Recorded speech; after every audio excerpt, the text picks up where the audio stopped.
pickaxe. Oh, the car from Carvana's here. Well, will you look at that? It's exactly what I ordered. Like, precisely. It would be crazy if there were any catches. But there aren't, right? Right. Because that's how car buying should be. With Carvana, you get the car you want.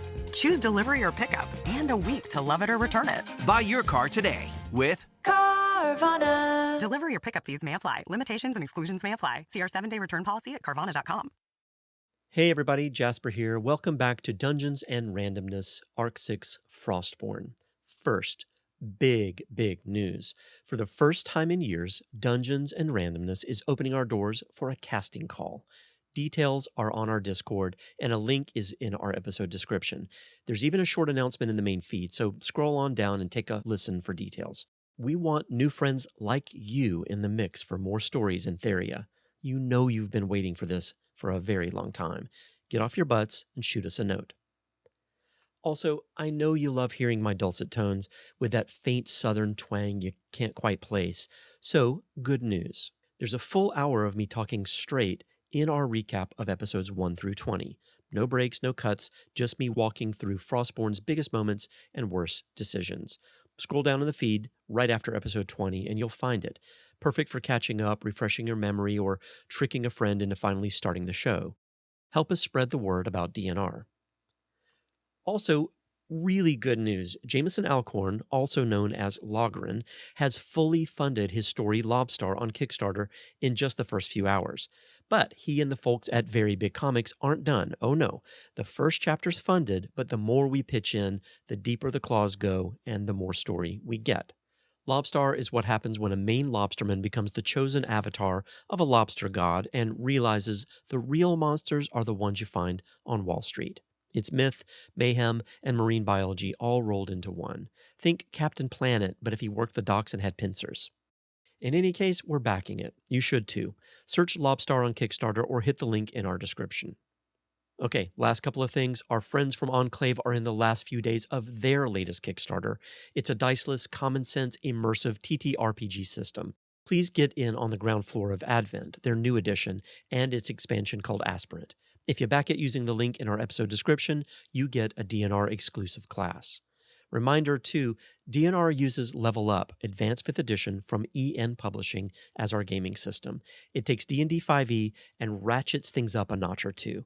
It's the perfect fit for an epic, story-filled world nearly 15 years in the making. That's us. Use code DANDR and that gets you a discount. All right, previously on Frostbourne, after the Kolgoth-led murder of one of the Quickbolt brothers, let's call it possession-based manslaughter, the group scrambled to clean up the aftermath.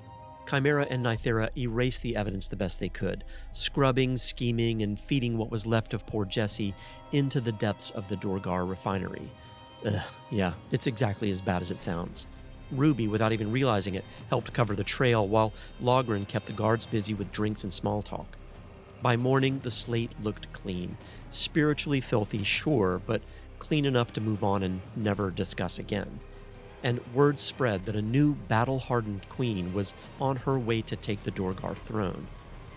This time on Frostbourne, Ruby and Logrhyn turn necessity into invention. It's loud, brilliant, and maybe a little dangerous. A new queen eager for war takes her throne, and Logrhyn, well, he does what he always does. Buys the kind of time that always comes with a cost. Take it away, Massey.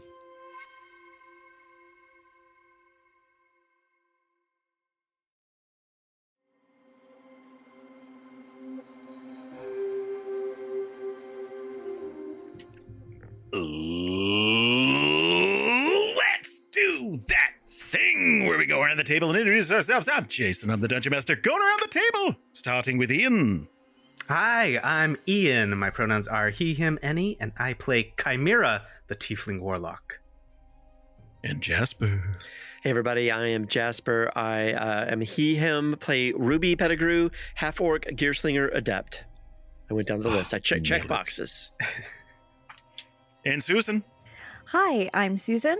My pronouns are she, her, and I will be playing Nythera Rhyelith, the Elven Rogue. And last and certainly not least, Jamieson. Hi, I'm Jamieson. He, him. I play Logrhyn Cragborn. He is a dwarven marshal. So everything's going great. Last time we sat down, we cleaned up part of the mess in that there is now no body. Yes. There's still a missing human. Like there's still a that we're gonna have to deal with. But now there's no body. There's no, so the evidence mostly is gone. Yeah. There is still a blood smear under a bed that Austin is sleeping on top of. It could have been anybody. Yeah. You got to believe in a world of magic. There's some DNA testing, right? Like you got to be able to do something with that. I don't know. So here's what I'd like to do. I would love to fast forward to the 10th. That is when their investigation is going to wrap up. And that is when they're going to announce their new leader. And unless anybody has anything they want to do. No, I will say that Ruby is bouncing off the walls, like absolutely feeling like gotta get out of here. Not even just because of being scared about something, but just losing her mind. This is probably ramping up over the last couple of days. Like cabin fevery kind of, like I've just got energy that I need. Gotcha. She just needs to like run. She's probably hot. She's probably sick of it. She's she grew up in a cold world. She's probably just really just a little suffocating, like just a little claustrophobic in here. Does anybody else want some air? Kind of a thing. Meanwhile, Logrhyn kind of treats it like he's in a dorm room. Like he's very much treating it like he lives here now. Like he keeps asking the guards to bring him drinks and stuff. Yeah, they're probably ready to see you guys go too. So on the 10th, around midday, Rhyelith is going to come back to you guys and let you just kind of knock on your door, and knowing you're probably cooped up, she's actually going to bring a tray of snacks, which you don't do for people you're about to murder. So you're probably innocent.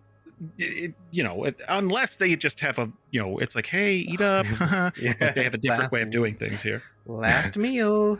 I heard you wanted plain crackers for your last meal. Here you go. Last charcuterie board. Can I tell you, this is just okay. My wife, whom I love dearly, said she was going to make a charcuterie board.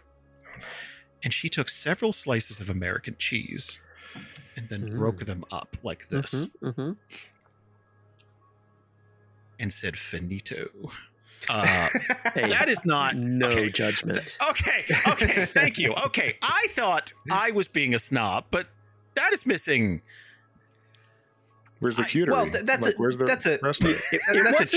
that's a cheese board. That's not a charcuterie, but we're splitting hairs, right? Yeah. What was the board? Was it like a 2x4 she found in the basement? That she ripped off a fence? It was cardboard, but I thought that it's an Amazon box and bon appetit. Bon appetit. She had like a hunk of bread, but I don't know. I thought you needed crackers or meat or something. And There's some carb, some. Have an olive, something. Here's the thing: I'm not here to shame. Eat your cheese, but don't call it something fancy. Anyway. I don't know why that was relevant, but that feels like a very duergar thing to do, though. Yeah, they're going to bring you some craft singles, but they're split up, and like you up. can just take little. Yeah. Are they in They're triangles in or triangles. squares? Oh, there you go. Yeah, if they're Yeah, in triangles, fancy. then we're fancy. Yeah, because they care. You know, you were innocent. It's done at the table too. It's done at the yeah. table, so they By you know. hand. Yeah, they unwrap those in front of you, like they they are fresh. So, so she'll knock on the door. If you answer, hello, how are you, all of you? How are you holding up? Doing Are great. those snacks? Oh yes, please help yourself. Ruby's got it. She's already got it and turned around and is like, You didn't hear it, but she said thank you. Thank you. As you can probably guess, you are free to go. She's basically like it's apologetic, you know what I mean? Like it's like, hey, I'm real sorry about all this, but we had to, there was a lot of discussion. But like now? And she's like, yeah, like yes, please, if you'd like. Like she's actually motioning to the door. He's like, well, wait, we came up here. We didn't come here to fight your king. We came actually here for a couple of other things. So if we're clear, maybe we can set up some time. I don't know. Are you free? What are you doing later? Are you asking her out?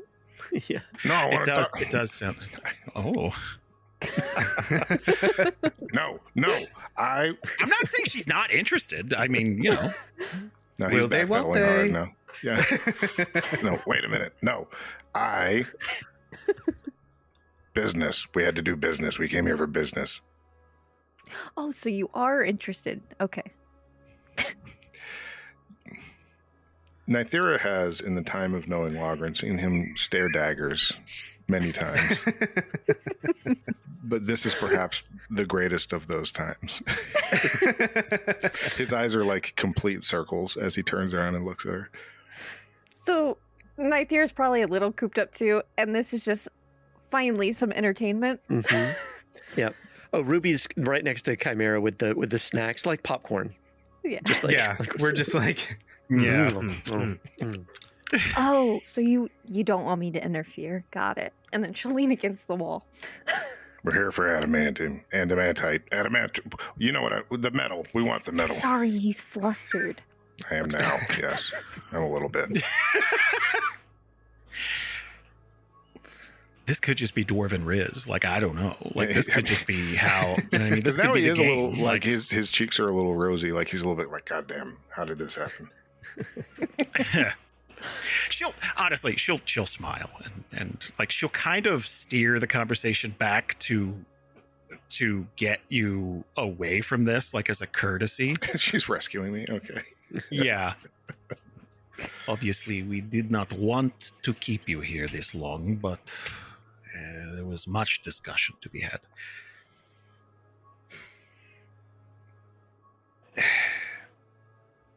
I did talk to those on the floor, and they can spare a complete bar of adamantine for you. Ruby's gonna spit like choke.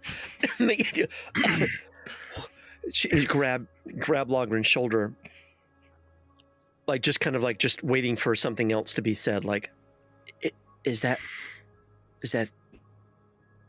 I think that's it. Yeah. We'll take that. Thank you.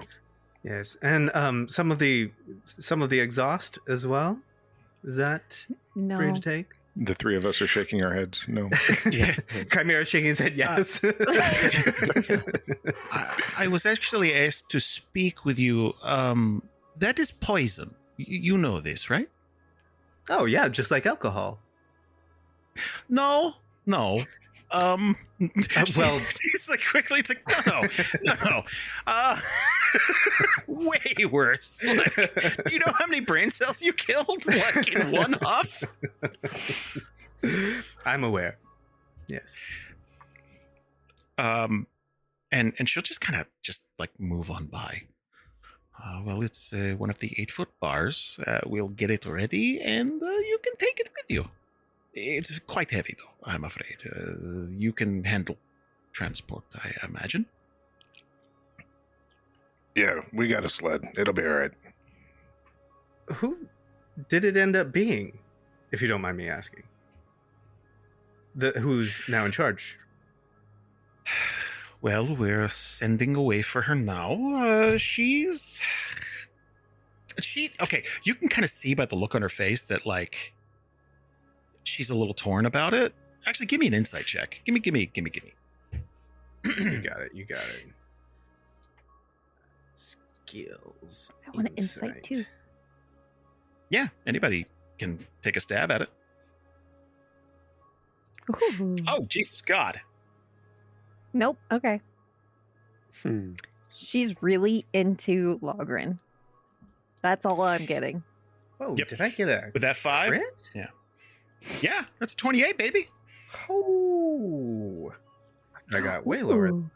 You know what she had for breakfast. Yeah. She's really into Logrhyn, you know that. Like, that is- It's super. I mean, come on. I rolled on the crit table. I got helpful hint. Through the use of subtle gestures or knowing looks, you clue in on one of your allies. You clue in one of your allies to your suspicions. Your ally may add half of your proficiency bonus rounded down to the next insight check against the same target. Oh, okay. So I do like look over to Logrhyn and just kind of waggle my eyebrows up and down, like. Stop it. And you're kind of going to get that it wouldn't be her first choice. But obviously, that's probably what the 3 days was spent on, was, you know, just arguing back and forth. Who's the best, you know. A lot of that time was probably spent. It's like, hey, what the fuck happened under our nose back there? Like, there's just this river of arcane runoff that they were dipping into. So there was a lot of, hey, we need somebody who won't do something like that again. And, you know, so lot of, you know, sorry, go ahead. You don't seem pleased about it. Am I picking up on that correctly? No, she's a bit more aggressive than I would have chosen for our next leader, but she's distinguished. She has a long military career, and she'll do a wonderful job. Like, she's just kind of like, just, it's the bog standard, like, and we fully support our new, you know.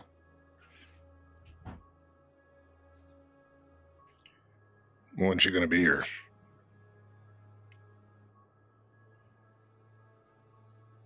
She's a little cagey about that. We're not going to do anything. That was a one-time thing. Just Yeah, Ruby's like, no. No repeats. No. I'm sorry. It's not often that people leave the mountain, and she left because she was forced into retirement. She did not like this, and that's one of the reasons I'm not exactly pleased to have her back. But she should be here in 3 days' time. Do you think she's going to respond negative to being retired? I think she already has responded negatively to being retired. Well, what, she's going to do something, or has she already done something? He like waves her into the room, like, let's not talk in the doorway. Yeah. by the way. Like, at this point, Close it's the like, door. okay, fine, you're not going to let this go. God, I wish you'd go back to hitting on me. So she comes back He in, is. and This is his she- favorite thing to talk about. Yeah, it's tea. So she'll walk in and shut the door. She led several battalions of our military, and she was very good at this, but she had a tendency to be overly aggressive when the situation didn't call for it. So she would be very interested in the Minotaur's plan down the hall.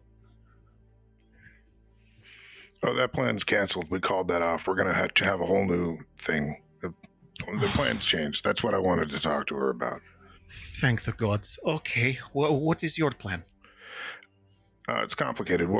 So what we're going to do when we leave here, we're going to talk to the Minotaur and the Drow, and we wanted to talk, obviously we came here to talk to the king about a better plan where there's no siege warfare, there's no mass carnage in the streets, and you get the mountain anyway, but we all kind of share it, is the idea. That's the plan.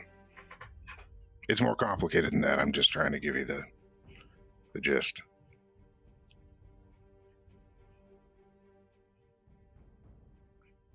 Give me a persuasion roll.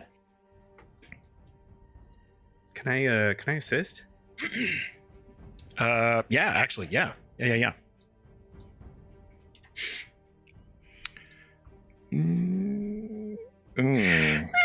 16. Well, that's 16. Yeah, you rolled a 6, got a 16. That's not bad.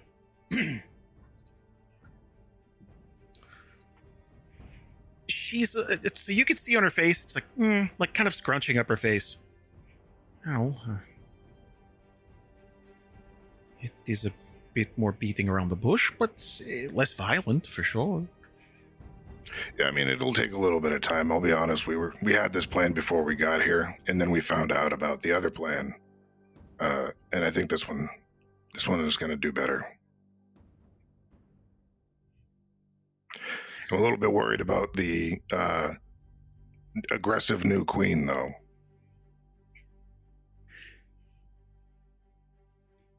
It's a total possibility that she has changed, and I'm holding old grudges. So just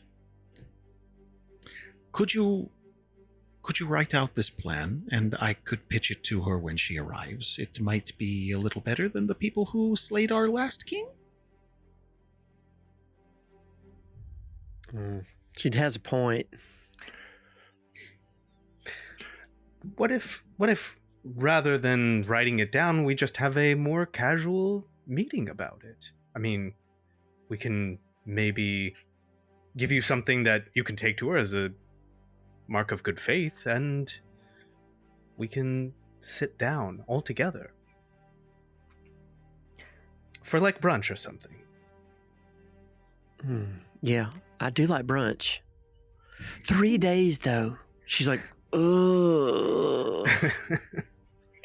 That's kind of what she's getting at too. It's like, I know you guys have things to do, so we're not going to wait for 3 days. We got stuff to do. We'll come back, is what I'm saying. But okay. Yeah, we'll come back. So we have some other people to talk to, and we have some other errands to run, and then we can come back, or she can meet us somewhere. We have to meet, like I said, with the other leaders. Maybe we should all meet, and we could talk about it then. Let me grease the wheels, as it were, and I'll give you something in writing anyway. Make it a little bit easier. Yes, please do that. Shall we go get your adamantine? Heck yeah! Wait, what's her name? The new ruler. Sorry, I heard noodle rule, and I know. I did too in my head. Ruler. Who's the noodle ruler? Noodle ruler. It's Queen Spaghetti. Oh God. Illyria Ironshade. Ooh. Ooh. So Ruby's taking that down in a little notebook. She's always keeping little notes. So, quick lore dump. Back on Atheus, she kind of rose through the ranks. There wasn't a ton of fighting, but there was a period of time where they were leaving a mining company and getting ready to strike out on their own. They ended up going to Talor for a while, and she kind of inserted the duergar in between the Araka and the Arizar, just like it's like, and now us, but only so that they can carve a path through the continent to get to the other side and then sail to Alara. That's where people had a problem. It's like, what the fuck? Like, we don't need to be involved in this. And her general thinking was, this would be good training. We need this. So yeah. And yeah, when they got to Alara, it was kind of downhill from there because there were a lot more civilized towns and cities. And there was a week where they plowed through Fairbay, and she would just take shit from people. Not pillage, but it's like, hey, we need this for the war effort. Thanks. And it's like, who are you? What are you? Like, you're pale dwarves. What is this? So, yeah, they didn't make friends. With a history check, would Logrhyn know all this, or is it? Do you not need a history check? You definitely don't need a history check for the Alara stuff. Like, word gets around. Like, it's like, hey, do you remember when hundreds of those new dwarves walked through and just took our shit? Like, you know, the Athia stuff and the Talor stuff. I'd need a history check for that. Like a 15 or higher would get you. Go You know, ahead and throw it out there. Maybe this is like the walk and talk on the way to the to the metal. Ooh. yeah. Oh, yeah. That's You're a good. 21. Yeah. So you kind of get it. Okay, so as soon as she says that name, Logryn's demeanor changes. For the positive, he thinks this is an opportunity. He is interested in meeting this woman, definitely. Really interesting. Any particular reason? Yes. Okay. Fantastic. So she's going to set you up with one of these 8-foot. It's going to need all of you to carry this back to the sled. And this thing is the smoothest piece of metal. It is this charcoal kind of. It's almost like it's been like, I think mini painting, right? But it is beautiful. It catches the light in different ways. You can almost see this aura come off of it. That it is just the purest possible version of this metal. So, How go how ahead. much would you say that this bar weighs if it takes all 4 of us to carry it? that's where math comes in. So I had to look up how much steel weighs, like a steel girder, and then kind of go from there because it's a denser metal than steel. And I have it written down. Like, what did I write?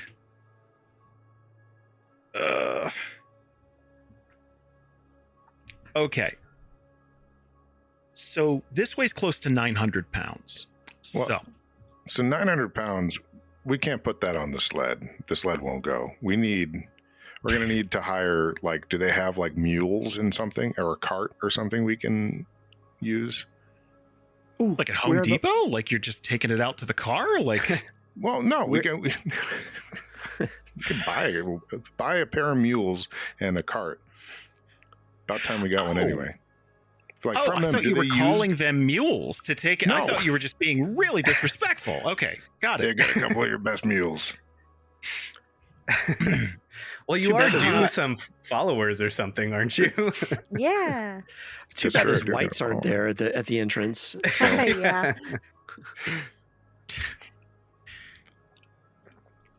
So Like- they could. I don't know if they'd have any livestock. A cart, sure. They could definitely, They just pull carts themselves, usually. Well, it's usually just to get pieces of metal from one place to another, so they'll just pull it. But it's not meant to be pulled through the snow. It's meant to be pulled across a flat factory floor. So yeah. Okay, well, it sounds to me like we're going to spend an extra day here while Logryn and Ruby work with the duergar to basically engineer something that can carry this thing down the mountain. Sure, that's fair. And they don't deal with a lot of export. Is the problem? Yeah. And he's lecturing them hard about that. Be like, you guys really need a road. You guys could have all this figured out by now. Like, what you need are joists all the way down. Right. It's just Yeah. a million joists. Whatever This this is is, a dwarf who only has the L pieces for Legos. Like that's all. You Right. can like Think we can build purely in anything. what he has. Yeah. whatever the answer here is, it's got to be some sort of innovation that Logrhyn and Ruby have put together, where as it's being pulled on whatever wheels it's on, as you push down on it, it actually, because of the weight, it propels it forward, and then it comes back up, and then it propels it forward again, and it's like, this is genius, like it's a perpetual motion machine, but it's like but, Some but kind it of moves. loco motion. Yeah, Loco right. motion. Oh shit. And you probably have shocks too, so not all the weight is on the Mm. sled What part. is a railway, by the way? What two rails with just joists all the way down anyway, right? Yeah, and so and we'll lean heavily on the duergar's expertise too, because obviously they're accustomed to working with all of this. But we'll need a safe way to get. There's no way we're dragging this thing by hand down the hill. So, I need one of you to give me an engineering check. I'm gonna gotcha. guess that's Ruby. I gotcha. yeah, Anybody else trained can assist. D4 plus 1. What'd you say, Logrhyn? What's your name? Logryn's fine. Friends call me Logryn. Yeah. Big log is what they call them. Oh, boy. Actually, that's growing on me. All right, never mind. So yeah, so Heard it here first. Big log really grows on you. It's it's really growing on me. man. That's like our 9th penis joke tonight. I'm sorry. I especially apologize to Susan. I'm sorry. We're better than this.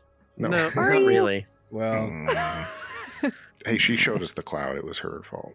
That is true. You have lewd photos on Hey, your It phone. could just been a pair of scissors. All right, I'm rolling a engineering check. All right, but add a D4 plus 1, please. Add a D4 plus 1. I'm going to do that afterwards. Okay. Well, how about that? Oh my god! We did. We invented a train. We have Yeah. invented Oh trains. my god! Max on everything. All right, so that's heck. It's a that's a 35. 35. Fucking. We have Okay. blown these guys' Roll on that minds. table, please. All right. Holy shit. You quickly assess a structure, finding a point of weakness that can either be exploited or repaired to increase its stability. So, I guess we'll just put that to. We'll add this as the flavor to why this thing is working. And in the meantime, as all of this is being put together, she's going to be pointing out constantly. There should be a joist right there. There should be a joist right there. There should be a joist right there. Brings a tear to Logryn's eyes. Yeah. He's so proud.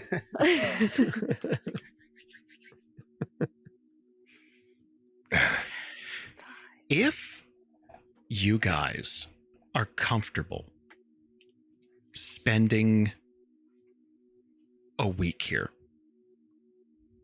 I'll give you a car. Okay, yes. What? Yes. Okay. Okay, so let me explain. Yeah. Okay. So motor carriages are a thing that has been worked on. They're unstable and unreliable, but that's because you didn't have people like the duergar working on this shit, where it's like, okay, well, we'll just build like a tank. Like it's all like, you know what I'm saying? So they are going to build something very sturdy. It's not going to be the fastest, but it can climb mountains. Like there's going to, with a 35? It's like a I'm gonna snowplow in hook front you of it, up. like a blade. Like Yes. So, okay, I picture something where you can flip a switch and the wheels actually have spikes that come out of it that dig into the terrain. Again, it's not going to be fast, and it's going to devour fuel. You're basically making an H1 Hummer, but holy shit, like... So Ruby would have had in her past in Brightport with the gnomes that she used to hang out with and taught her the tricks of the trade, they would have dabbled in this kind of thing. And by that, I mean things that would move on a desk, like little things like that. And at some point, everybody would have probably just written it off. Like, this is nobody's going to ever need something like this. This is just a waste of time and energy. Like, it's whatever. It's silly. It's kids' toys kind of a thing. And at some point in all of this, she would have said, we just need a little bit more time. And she would have been working with a duergar. And she knows like Skrank and Tomness and whoever else, right? All these people, all these guards that she's met and all the people on the refinery floor. Kankle. Yeah, Scrimshaw. Carmander. Fatumpsh. All of them, right? They're all like, they've all become very good. This is the rest of the session. Yes. Just she would have gotten to know them probably because she's probably also cooped up. She's probably taken this tour multiple times, just like, hey, Skrank, can we do it again? You know, just like whatever, going on and on and on. And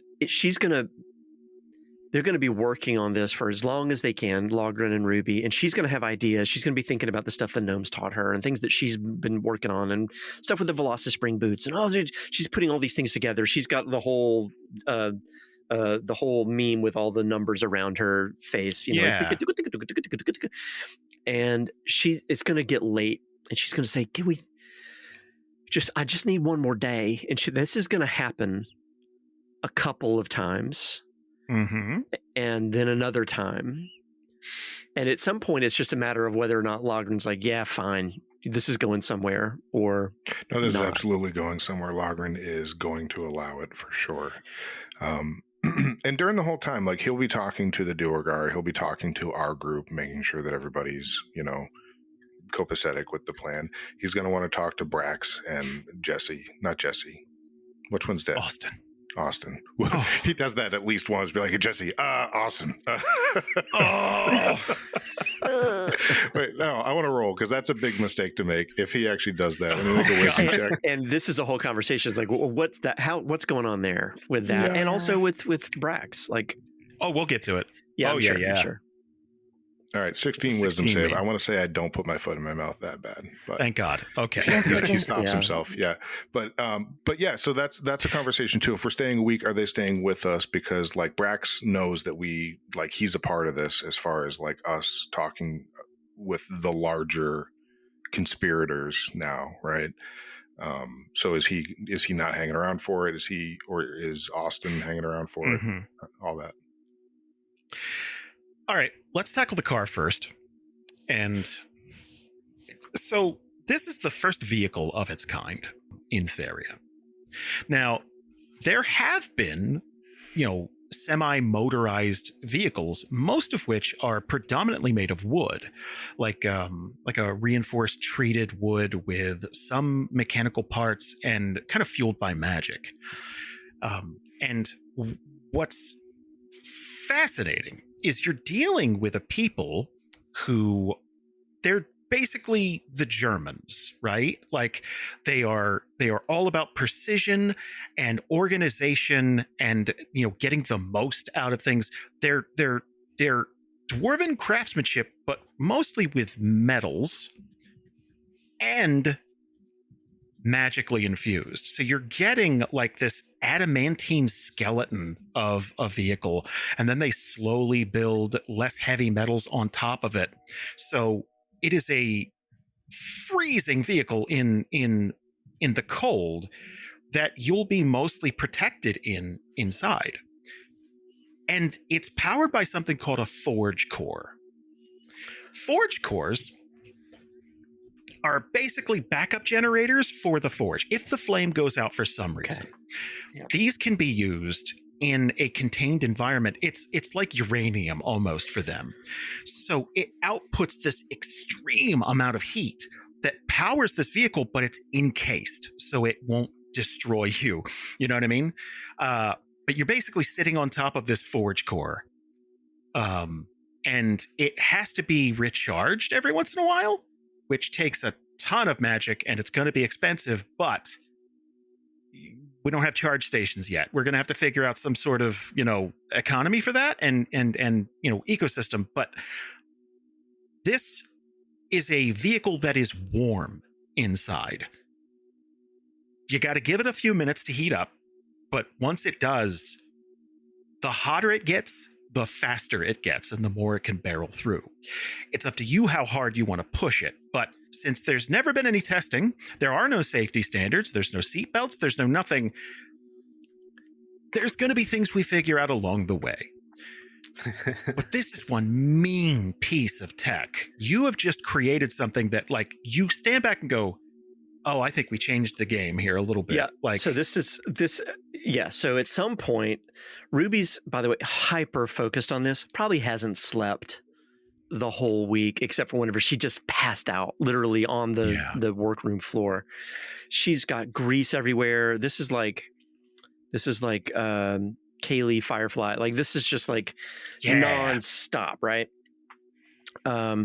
So something that I have mentioned before that powers her gauntlets, her wrist ballista, and her Velocispring boots are what she calls the focal force springs. These are just little tiny, who knows, like, I don't know what they are, but there's something that she's pulled over the years. For mechanically, those are exertion points. Like, this is how she gets her key, like whatever it is. They're basically things that sort of, they can fail, but she only has a few charges and then they sort of peter out. Whatever the duergar have had to be able to work with, maybe this arcane energy, maybe this like uranium type, whatever. She's taken that and she's like, well, hang on, I could make a big one of those if I just had some of that stuff over there. And then she's working with them.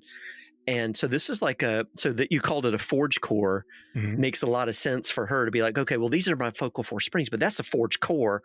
Okay, good. So at some point, nobody's going to be in there. And I imagine Logryn's going to probably come in and be like, how's it going? Kind of a thing. Mm-hmm. And she's just going to be standing there staring at it with her arms folded, just looking at it and probably calculating a lot of things. And she would just say, I think it's done.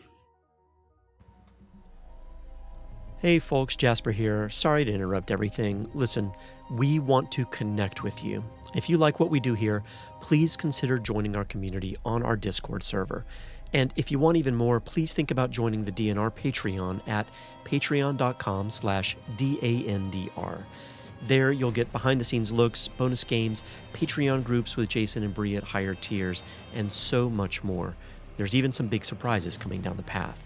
Links to our Discord and Patreon in the show description.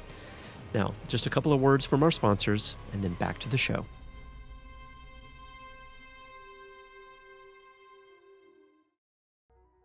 I would imagine each day that he comes in to check, it looks more and more like a thing, but like there's no standard or terminology for the stuff that you're doing.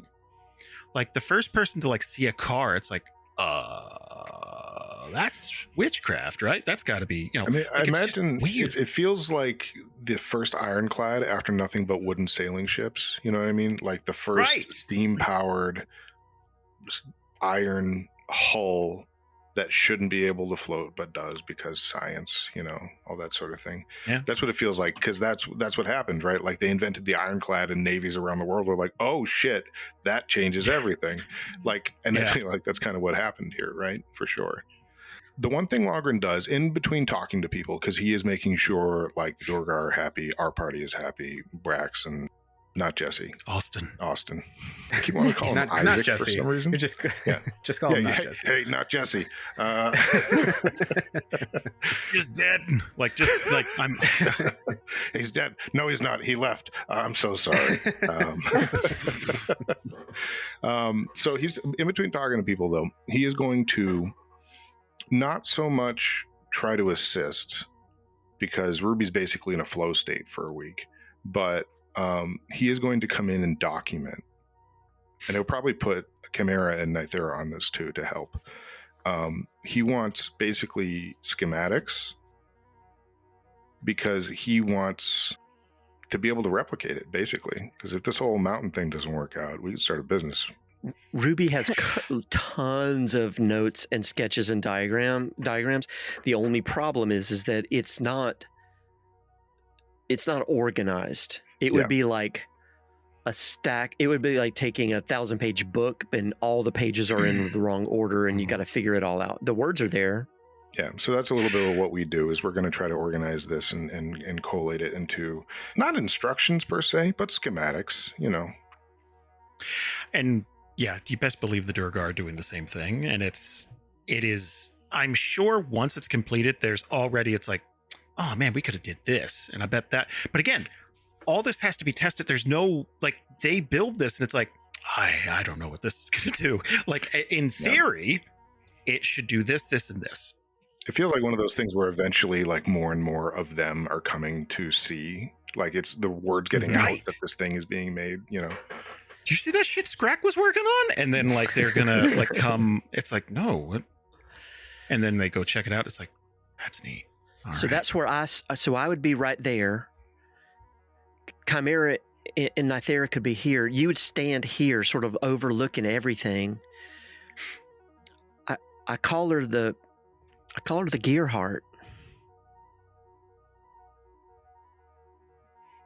He can't put a hand. Well, I guess he could reach. He puts a hand on her shoulder. He's like, "This is good. You did great, kid." Can I sleep now? Yeah, I've been meaning to talk to you about that. You really need to sleep. You're not Nythera. Oh my God. Okay. And she would probably pass out. She'd probably be asleep for maybe 16 hours or something. Yeah, he'll throw her literally over his shoulder and be like, "All right." She's over the shoulder with just a thumbs up, like wherever she's just like bouncing.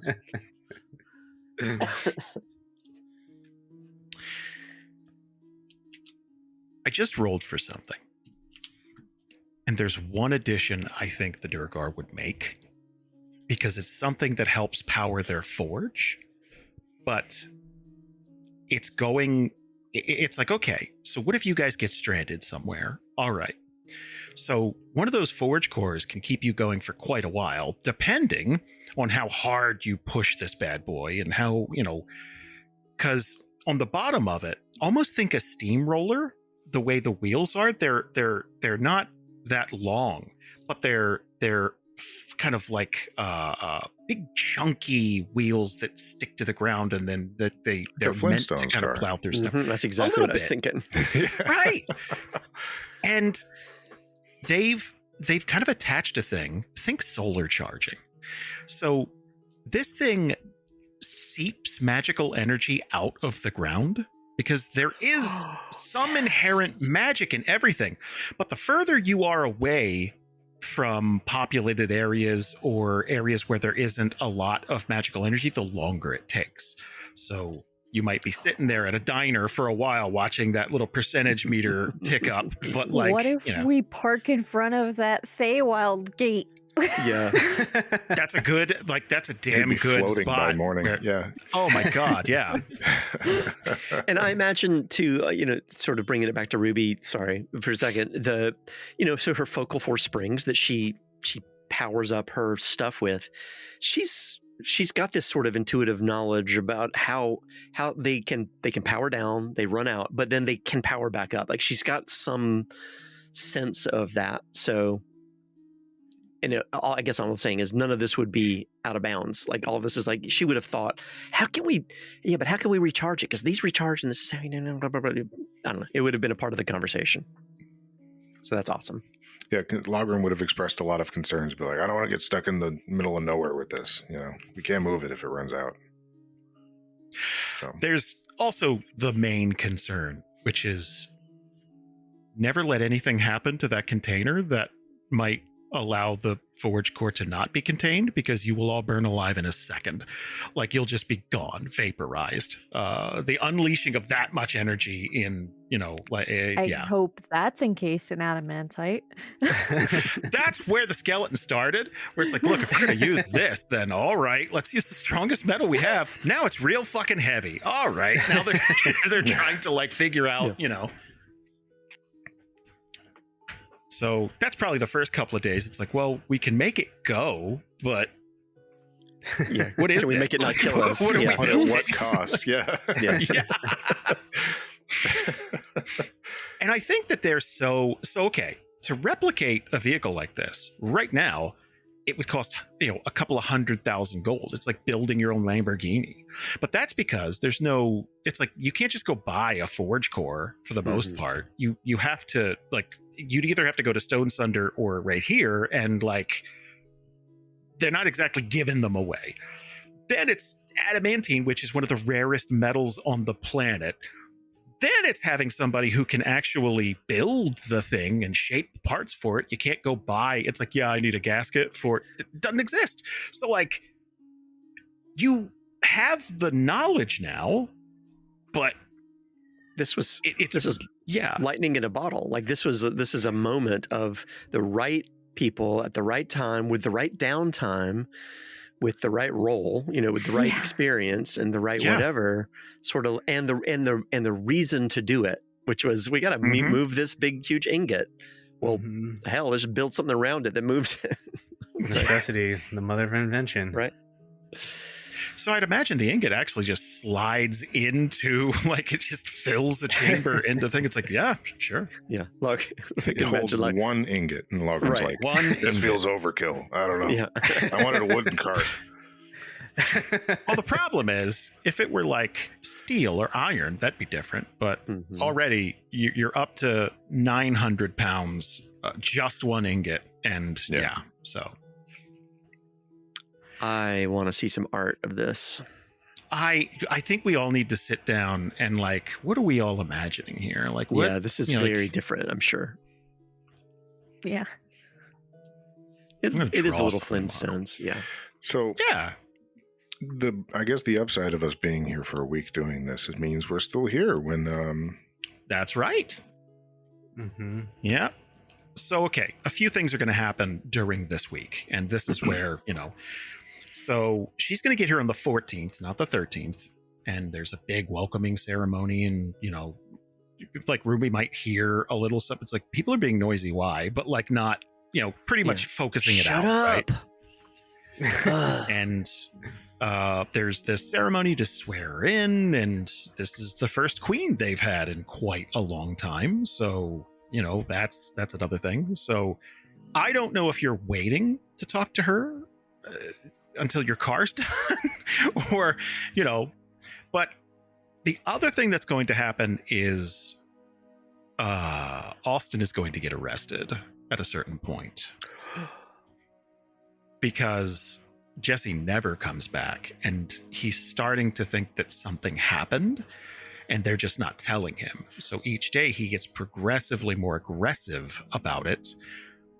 And I think the day before he gets arrested, he'll come to you and just like, he's still not back, and I don't know where he is, and they're not telling me anything, and someone's got to know something because I left the room, came back, and he was gone. I think you hear Chimera just kind of like in the background, just like that crazy son of a bitch, he actually did it. Go on, expound. And Chimera will just kind of like look over at Austin and be like, a couple nights ago we were playing cards and I was getting sick of losing to him. He's very good at cheating. And he kind of mentioned to me in a way that he knew a way out. That when no one could see him. And he offered if I wanted to come. we knew he was getting squirrely, and he kind of alluded to that this wasn't his cup of tea. He was kind of cracking under the pressure, wanted to leave. Asked me if I wanted to go. I said, no, thank you. I'm right where I want to be. I've got people here who need me, Asked him, well, what about your brother? And he seemed to think that you could handle it. He seemed to think that you were in your element a little bit. And he was actually really, really proud of you. He said you could handle this kind of thing a lot better than he could. And he didn't want anyone to know. He said, don't tell anyone this, but I actually really, really look up to my brother because of this. And here I am spilling the beans. So wherever he is, I'm sure he's safe. I'm sure he's waiting for you. I mean, the mountain is dangerous going out on your own, but he's got a ton of experience, so I'm sure he's fine. I am going to need the mother of all deception checks, please. All right. Oh, please don't fail me now. I'm not even looking. I'm not going to look.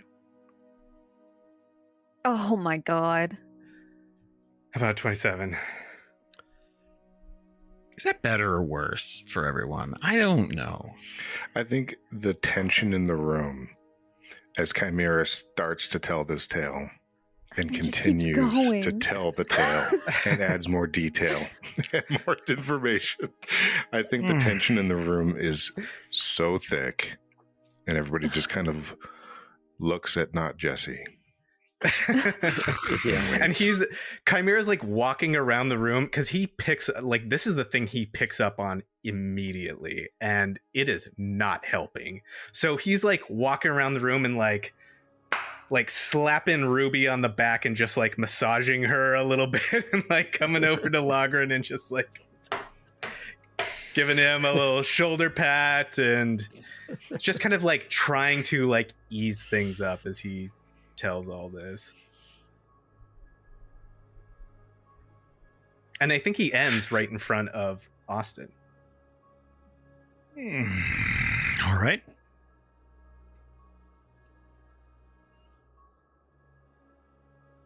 None of that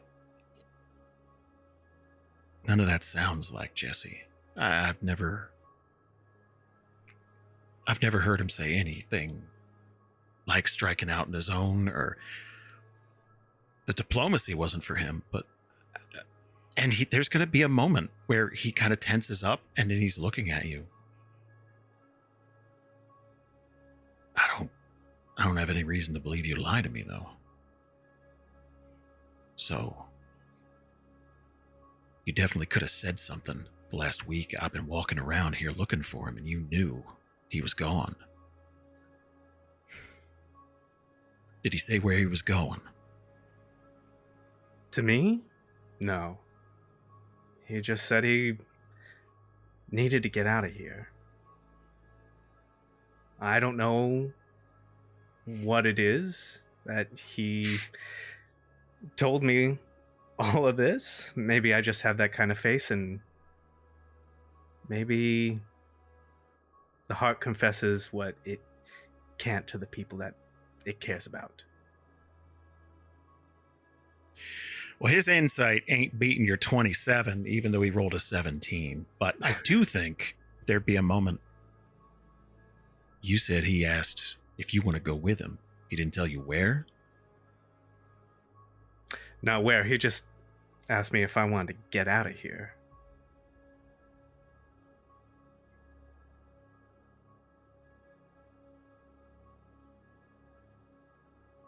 All right. Well, Wherever he is, I'm sure he's waiting for you. Maybe he's in Esterhold, having a drink, playing some cards. I mean, that's where I'd be if I wasn't here. Or Bonzo's. At that point, with that as a cue, where are we? Where would we be? Is this You're in the lying quarter. That's where you are. They just renamed it, actually. I kind of feel like we have to be in Jesse and Austin's room. Oh, okay. I was going to have doing her all this 5 feet away from a blood smear under the bed. Cool. Yeah.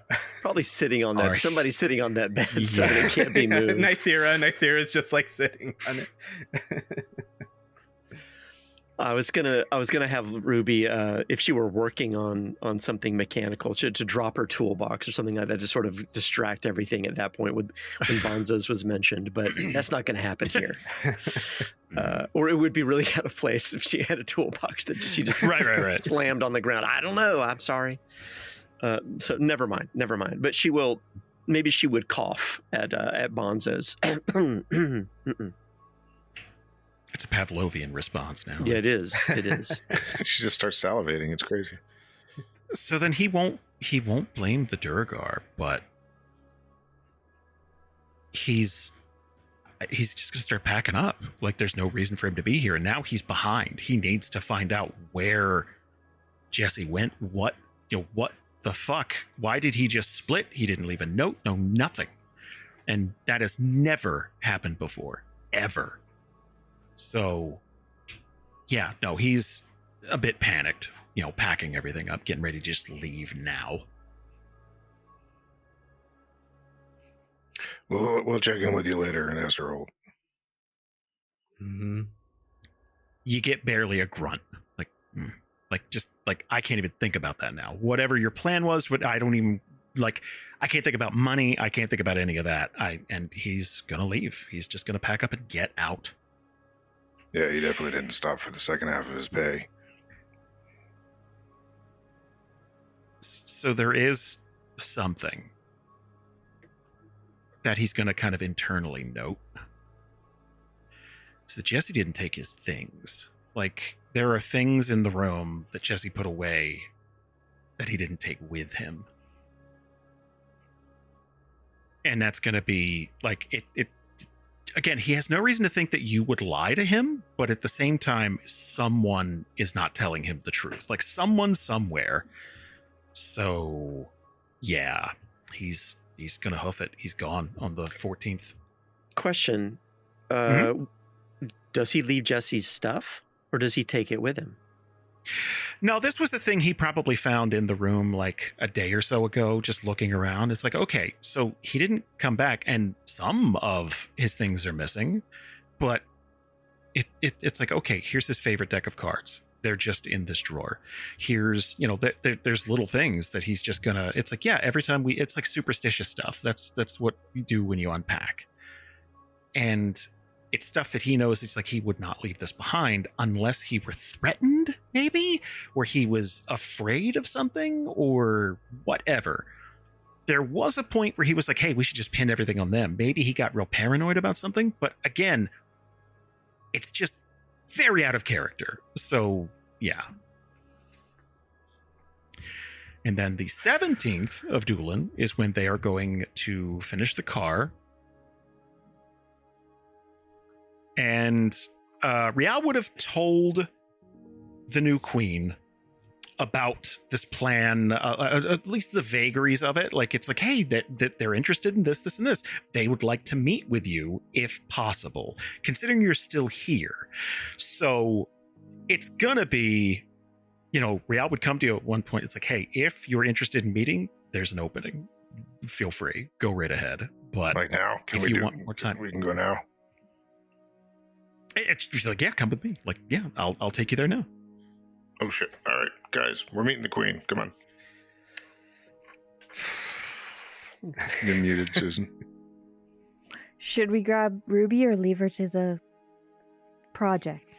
Well, if this is the day she finished Car's she's done. asleep. Oh, okay. Yeah, she's asleep. I thought this was asleep. within the week. Okay. Yeah, she would be. You would not be able to wake her up. That's fair. Okay. She might be dead. We better go on without her.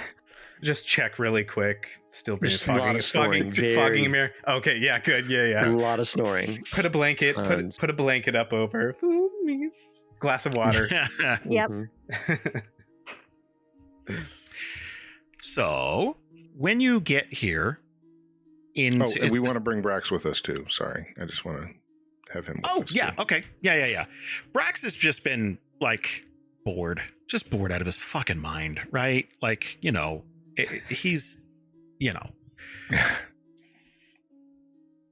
Ruby would have enlisted him to help lift a bunch of stuff for this thing, like lift up the back of this car, kind of a thing. Like he's the biggest person she knows right now that could do that. Yeah. So he's basically just a hold this human. flashlight kind of thing too. Yeah. I think Yeah. Chimera would have seen if he wanted to go and blow off a little steam. Since they're all cooped up in here. Definitely would have at some point. Yeah. He knows it's like, I can't leave yet because, but yeah. So same chambers as before, though that room has been sealed and they're looking into it now. Like it's like when you walk in, there are people milling about everywhere. This woman is a personality. Like you ever walk into a room and there's someone there and it's like, goddamn, like there's just something, the commanding presence about them. She is a handsome woman, let's say. She is an older military leader, scarred, lot of facial scars down, like something blew up near her. And she has a version of the crown on, but it is a plain iron thing. Like it is very utilitarian, not decorative. And she usually just has it taken off and sat like down next to her.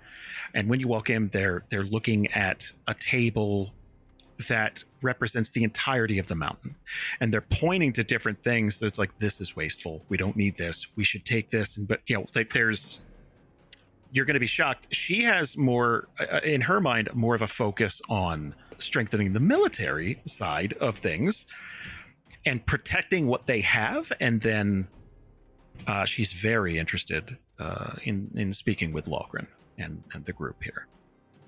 So when you walk in, there's going to be a few moments where she's kind of like the friendly barking, but like barking at people. It's like this here and then looking at this group, and then specifically Logrhyn. Yeah, when she Are you the sees one? us, Logrhyn bows, like not full 90-degree bow, but he definitely Sure. sign of respect. And she'll kind of head nod basically, but it is for her a pretty big sign of respect. I heard you can handle yourself in a fight. That is true.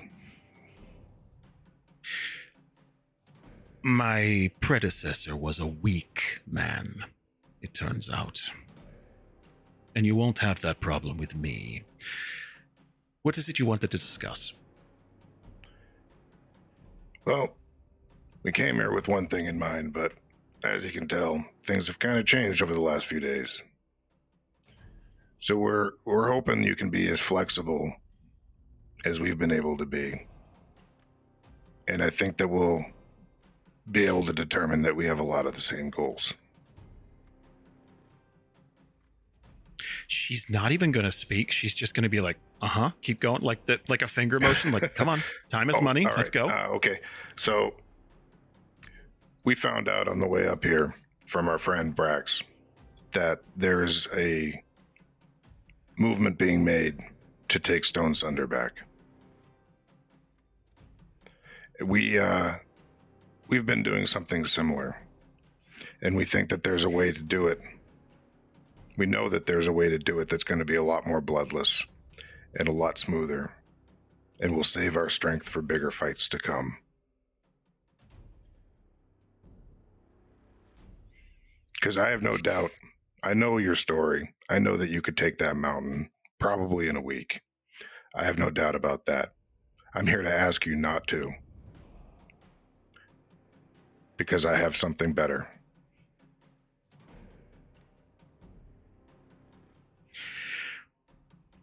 She's her stance is going to relax a little bit, and she'll kind of motion for everybody to sit down. There's wonderfully uncomfortable chairs for everybody.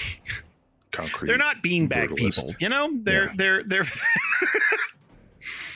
very lumbar support people. So I'm guessing you've heard stories about me, but I have no interest in killing thousands to take back that mountain. I can dig it without killing one.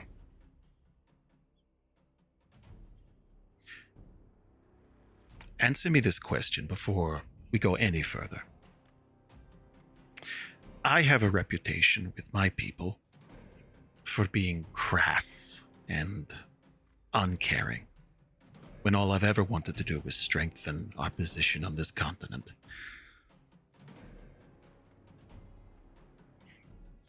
I need to know if you're in a similar situation, or if you're just betraying your people because you don't have a place there anymore.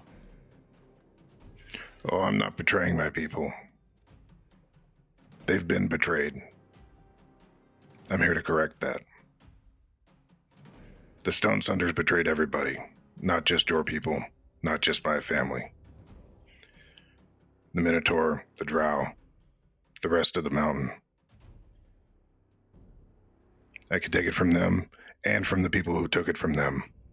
And by the end, everybody will thank me for it. This is all quite a story. How do you plan on doing such a thing? He kind of glances side to side of the rest of the group with sort of a look like, I'm going to tell her. And so he just kind of like does an open gesture with his hands. And he said, we're in the middle of assembling the pieces to build an artifact that will allow us to visit the dreams of the last Stone Sunder. And we will be able to compel her through nothing, through no trickery, to abdicate the throne.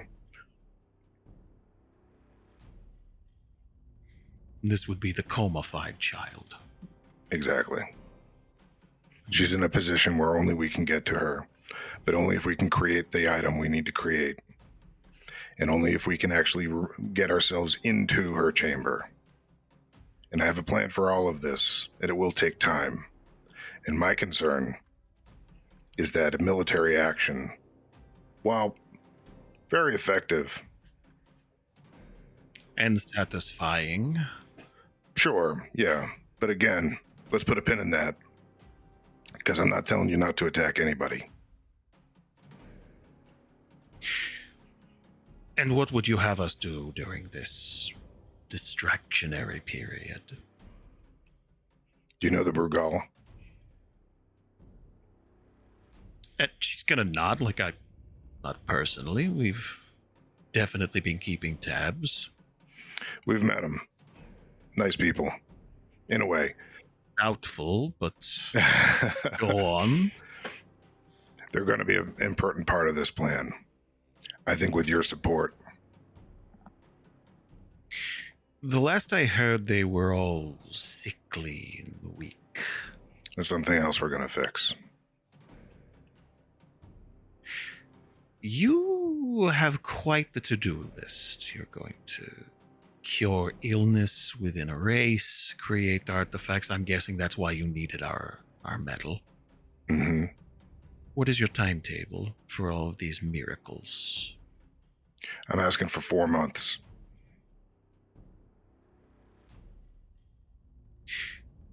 You know me. Then you probably know our people's history, and you know we've waited centuries. I do. I can give you 4 months. If you give me 4 months, and I do everything I said I can do, the doors to Stone Sunder will open, and the duergar will be welcomed in.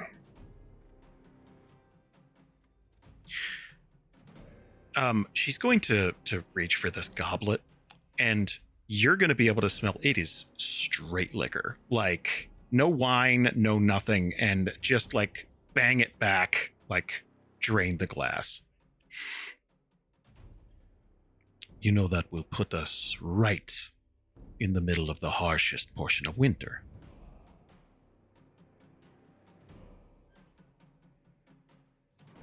It's not a very advantageous position to be in if this doesn't all go according to plan. You can wait for it to blow over if you want. I have an idea that if you have 4 months to prepare, you'll be ready for it.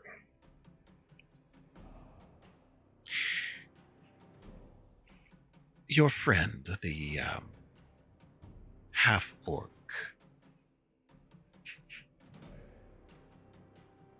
I've taken a look at what they've helped create, and it is very interesting. Would you be opposed to us using it, a modified version for our military, perhaps? On the condition that they are not used against Stone Sunder, unless there's no other option. These would be more defensive weapons, as I see them, in case this coalition of races doesn't exactly go as you hoped. The Brugal aren't as trustworthy as you seem to think they are, at least track record-wise. That's understandable. I totally understand any skepticism there. They are allies of us, and I realize there's 5 of us, sorry, Brax, standing here. But they are our allies. They owe us a favor. One more question before we move on. If everything just falls into place for you and you make your artifact, we all work together, what happens with the mountain once we take it? There will be Who gets it? Well, nobody, one people doesn't get it. It's a mountain that has belonged to many over the years, and it should belong to many after this. It benefits you to have a foothold here and in Stone Sunder. Same for the Minotaur, same for everybody else.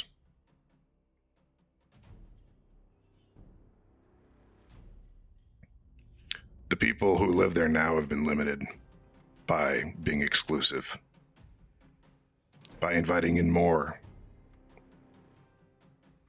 Stone Sunder will have a power that can rival Arash. Give me a persuasion check.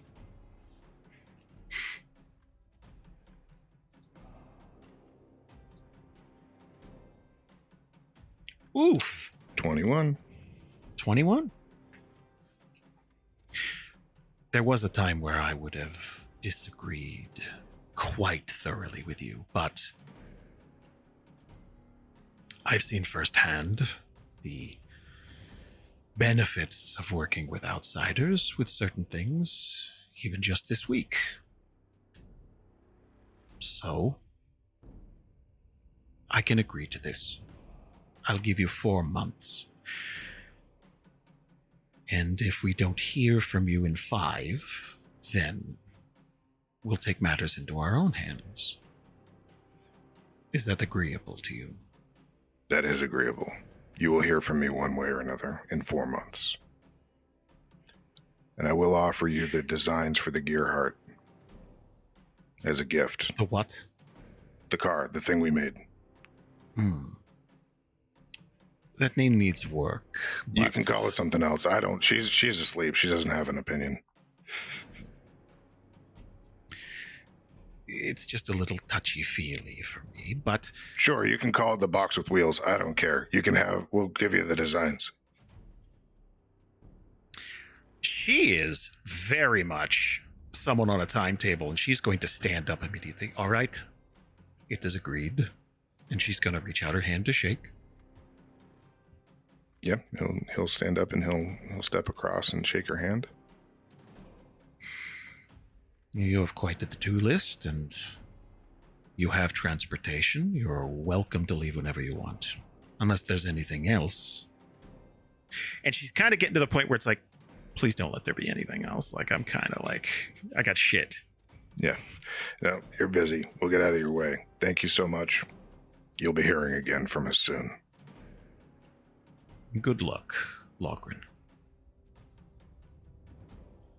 As you guys are leaving, Brax is almost kind of like, how did that go? Like, he's not exactly sure. Like, it's like, I didn't know we'd be waiting 4 months. Like, is that what you intended going in? That's a lot of waiting. Logrhyn looks up at Brax like, were you not listening? That went great. I thought it'd be quicker. Well, your part, we can do that next. That's quick. That's going to be quick. When can I talk to your boss?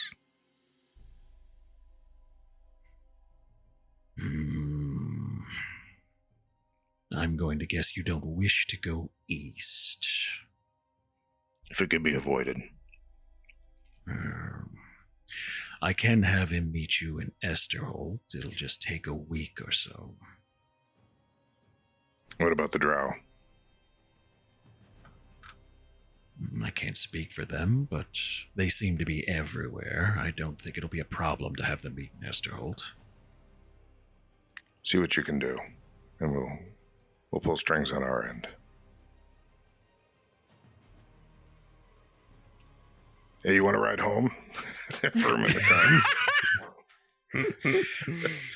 Yeah, he'd very much be like, no, I'm not going to do that. That is a death trap. No.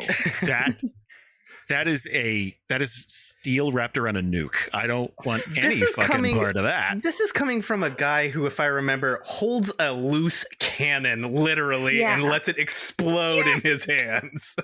Like an enormous Roman candle. Someone else. He doesn't sit on the cannon. Like, he points it at other things. You guys are sitting on the cannon. Tell me he has never fired that cannon with it between his legs. To go, okay, I can't tell you that. I can't tell you that. Roll for it. Yeah. Susan, were you going to say something? No? You addressed it. Okay. Yeah. Guys, I think that's a good time for us to stop for the night. We're on the road after this. Like, literally. Literally, we're going to make roads. Yeah, I was about to say, we're going to make roads. We're going to make them roads. Big old cow catcher on the front of this thing. It's going to be great. Some good rolls tonight. Holy shit. Insanely good. Like, thank God. Like, any of those had gone poorly.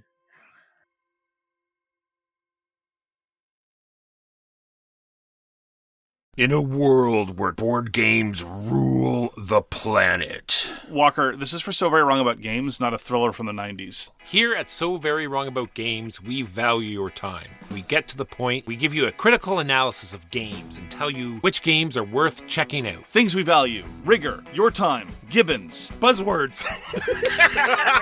You'll get it all at So Very Wrong About Games. Critical reviews, what's hot, longtime classics. So Very Wrong About Games, wherever you get your podcasts. Hi, I'm Dan Marr, host of the Conversions podcast, where I invite the talented, inventive, and uncompromising minds behind some of your favorite and soon-to-be favorite indie games to talk about what they do best. On each episode, I invite 2 members of the indie community, many of whom will be meeting for the very first time, to share their journeys, their formative experiences, their successes and failures, their advice for aspiring indie devs, and no doubt lots of unrelated waffle too. I mean, this is a podcast after all. If this sounds like your cup of gin, then subscribe to the Convergence podcast from wherever you choose to ethically source your podcasts. All My Best Friends Are Digital is a podcast about video games and the stories they tell. Every week we cover a retro title, where Mark finds a way to bring up Terry Bogard or aspect ratios, And Caitlin grudgingly acknowledges that there are games other than Square RPGs. We do a feature review of a recent release and also chat about what we've been playing lately. We love the stories and memorable characters that video games bring us. Garrus Vicarian will never love you the way he loves me. Sometimes a little too much. Join us every week for All My Best Friends Are Digital, wherever you find your podcasts.